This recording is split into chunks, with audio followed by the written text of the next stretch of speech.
Good afternoon, everybody, and welcome back to Hybrid Now. So do I have any regrets buying the new Toyota Prius? Before I answer that, I want to tell you my story a little bit. It's not going to be too long. You see, when the Prius first came out, or when it was first announced or shown, I saw it. It popped up on a website or somewhere on the internet, and I thought, oh man, that's a Prius? I fell in love with it. I love the design of the car. But there was still one thing holding me back, something that I didn't know at that point. And that was, how does it drive? What kind of acceleration does it have? Is it still a dog? You know, I had heard lots about the previous Prius and how slow it was and sluggish.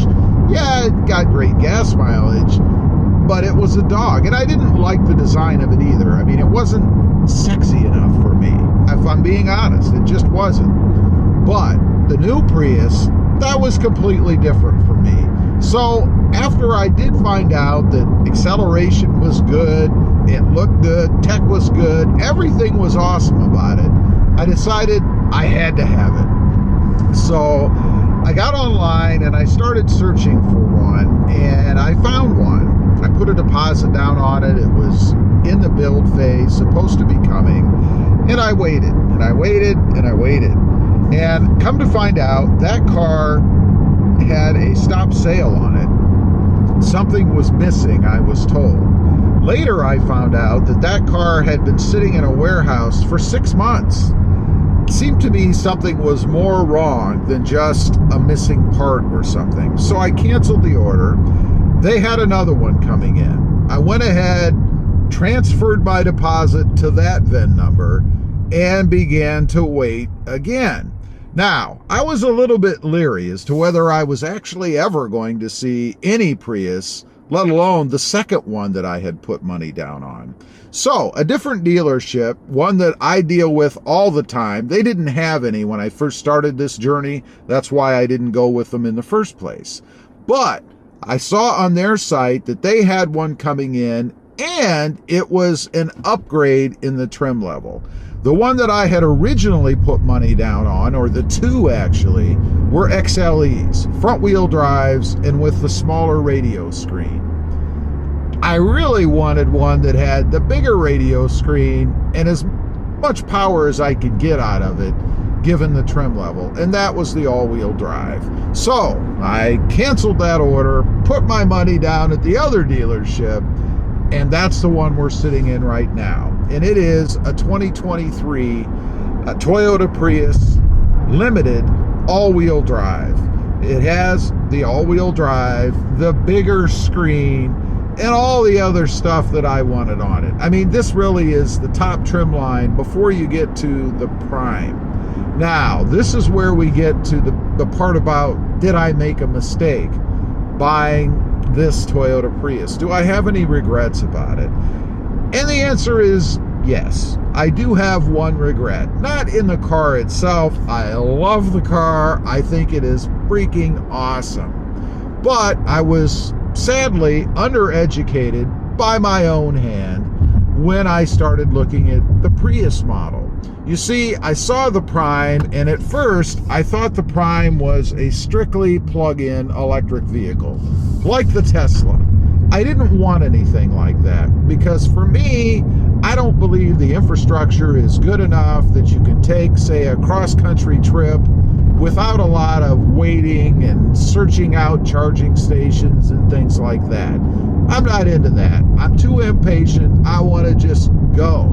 So the hybrid mix is perfect for me. And had I known that the Prime was actually a mix, I mean, I knew that later on, relatively quickly, I guess, when I had put the money down on this car. But nonetheless, I decided I was going with this version, and that's what I did. But I would have gone with a Prime, and I will go with a Prime in the future.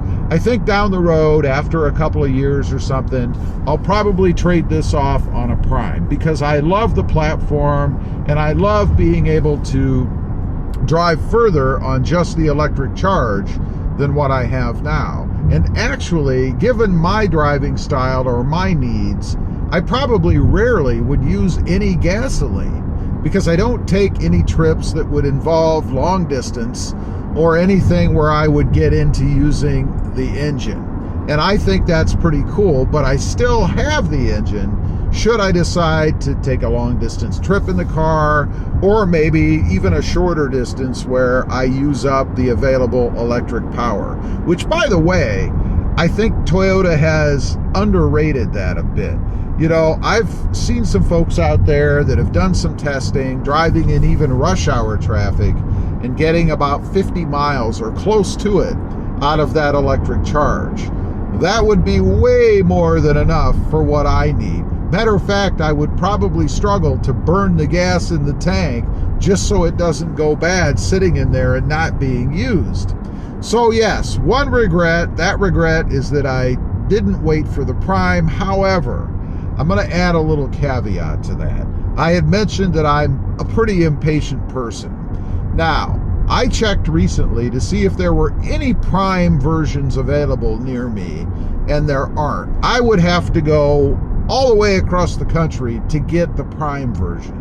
And then the other problem you run into is that they are so scarce, it seems, that most dealers, maybe all dealers, are adding aftermarket adjustments to the price. In other words, it's like a shortage fee. You can't get one, so we're going to charge you more money for them. I'm not into that. I did that one time on a Honda Civic Type R when it first came out, $5,000 for the privilege of being able to buy that Honda Civic Type R. It was an awesome car, but it wasn't $5,000 awesome, if you know what I'm saying. I should have never done it, and I'll never do it on this car. So I think, given where I'm at right now and waiting another couple of years or so until I switch to the Prime, that hopefully there'll be more available out there, and there will be some different options on it too. I mean, let's be honest, Toyota's going to do some tweaking and stuff on this car as the model years roll out and go forward. So there will be additional things on it, and they may even improve the range that you get out of the electric component of the hybrid Prime. I do love that it's a plug-in option, and I think for me, given I have other vehicles, I wouldn't even need to go to any kind of a hopped-up charging station or anything. I think I'd be able to just plug it in at home, and then it would be charged up fully whenever I want to use it. I think it would be awesome. Anyway, I just wanted to get on here, kind of clear the air on that a little bit. No regrets for me. I love this car. It's one of my top five favorites of all time. Leave a comment. Let me know if you've recently got the Prius, whether it's the Prime or other model. What do you think of it? Do you like it? Any regrets in buying it? I'd just be curious to know. Thanks for watching. Stay safe out there. Bye.